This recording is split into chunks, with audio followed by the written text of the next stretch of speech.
evening. Thanks for tuning back into Repulsive Television, or if this is your first time, thanks for checking it out. I'm Ralphie Repulsive.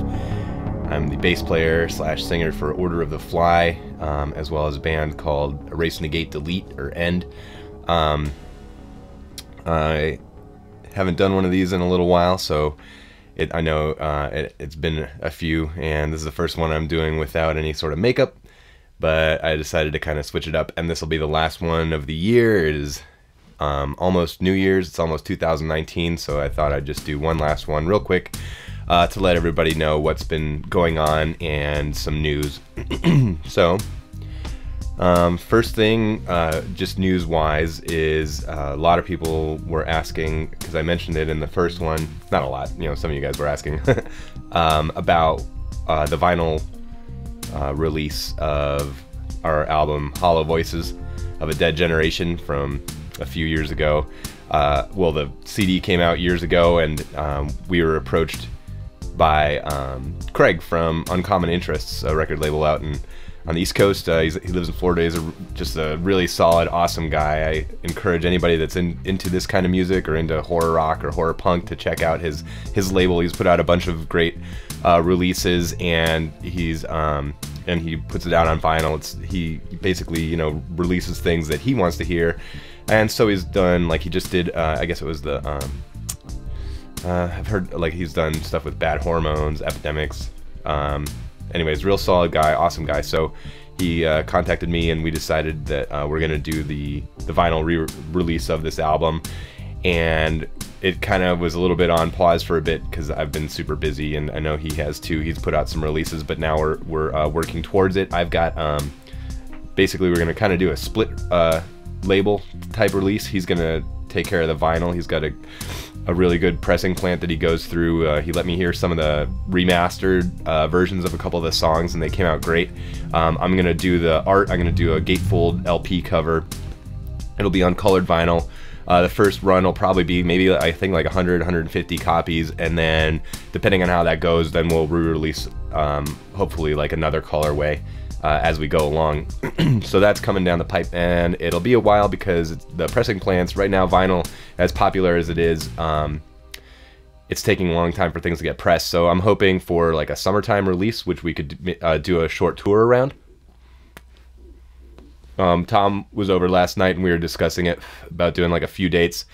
And then also we're in the process of working on a new album as well that's been going on for a long time, and some of the songs have been released as like little EPs, but we've only put out 100 or so CDs of this song. So hopefully most people that haven't heard any of this stuff yet will have a chance to hear it for the first time in a better version. I've been working on remixing things. I upgraded my studio system. I use Cakewalk Sonar as my main DAW, and went through a big upgrade. I finally bought the version instead of using my old pirated one. But I was using Sonar 7, and I was very familiar with it.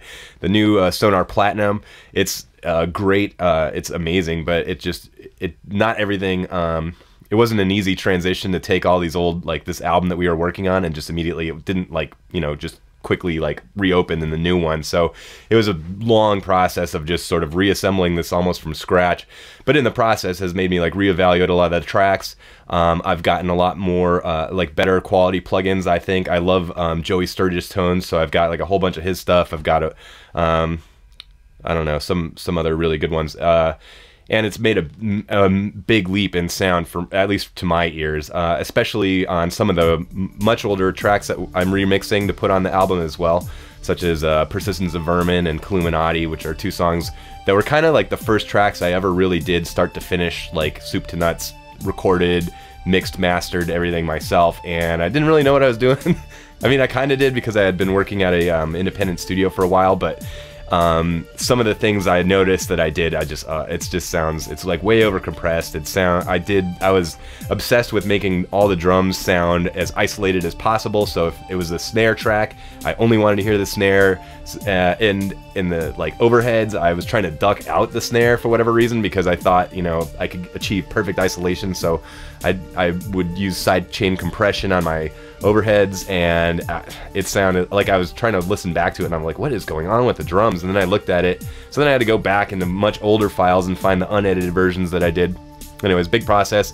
It's coming out really good though. I'm adding some new tracks. A lot of the keyboard stuff I'm replacing with, I've got a Bass Station 2, Ovation Bass Station 2, which is it's like an analog synth, but has digital recall, so you can save presets. I love this thing. It sounds awesome. It's like a huge,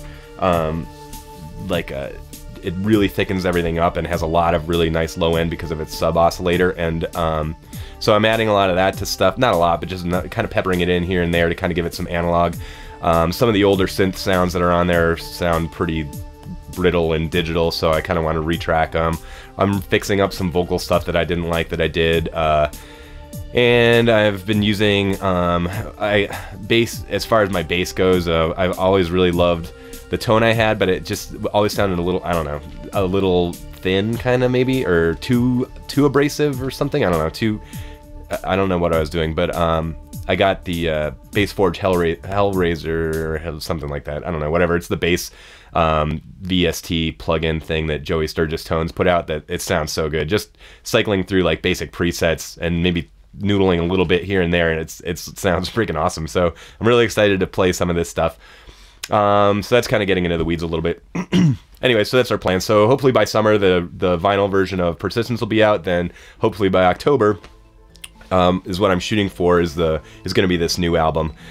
Should be about like 9 to 10 songs, and they're pretty cool. I think that this is probably the most cohesive we've ever sounded, even though it was recorded over God knows like 5 years or something. But hopefully it's really gotten me much more fired up to write for Order of the Fly, and so I'm hoping the rest of the guys feel the same way and get energized and want to kind of get back out there and do it, because I mean, I'm not getting any younger and I still want to play music, and you know, obviously I'm not like trying to make a living at it, but I don't want to be, you know, some crotchety old man. I want to do it while I can still jump around and scream and my vocal cords haven't completely fallen out.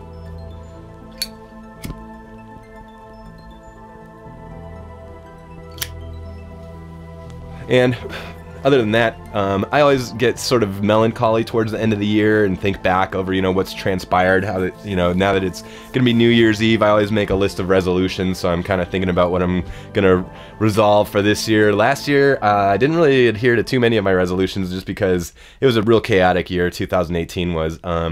First half of the year, I was still on deployment. I did a year-long stint over in the parts unknown in the Middle East.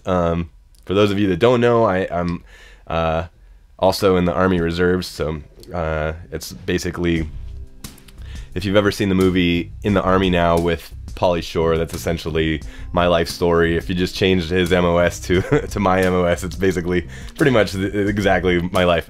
So it was cool, you know, I love it. I really love the Army. I love the chance. I've met a lot of, you know, some of my best friends through it, and it's like a huge thing, but it's like a real different lifestyle obviously than my normal one. So that was a trip, you know. I was like gone for a long time.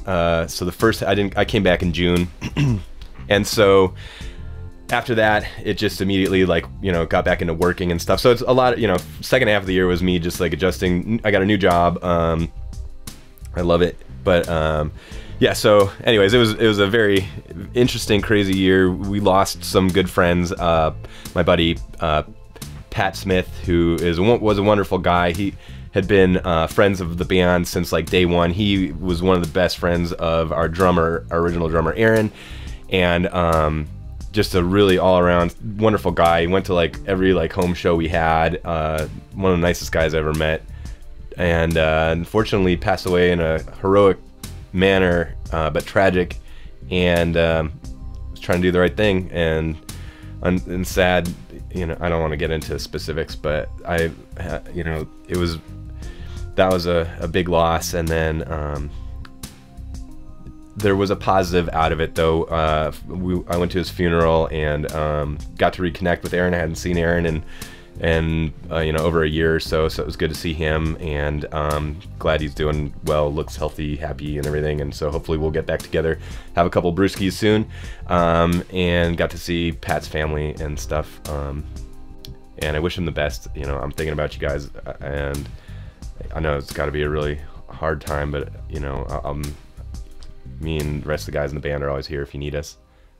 We also lost Jason Trioxin from the band Mr. Monster. He also played guitar for Wednesday 13. I had known Jason for years and years. We used to email each other way back when we first started doing the band. There were only a few other like really like known horror punk bands. There was like Blitz Kid, Cancer Slug, Mr. Monster.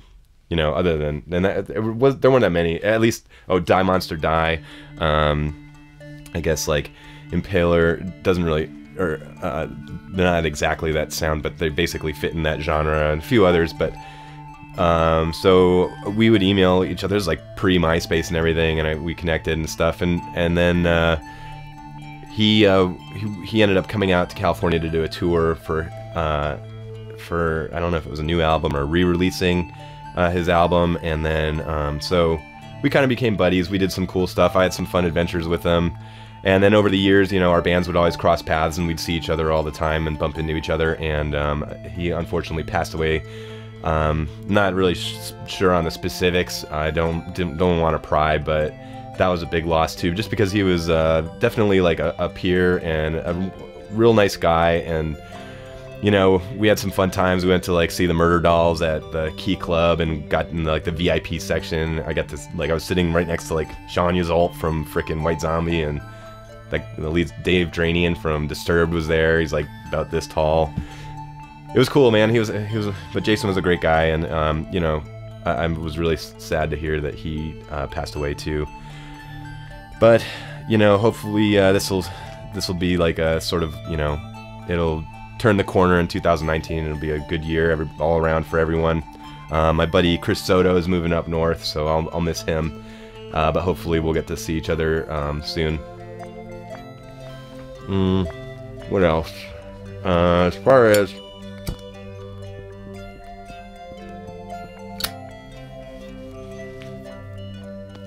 other music stuff, I've been working on some stuff with End, but I think I'm thinking of going in like a lot more electronic direction. So I don't know. That stuff's kind of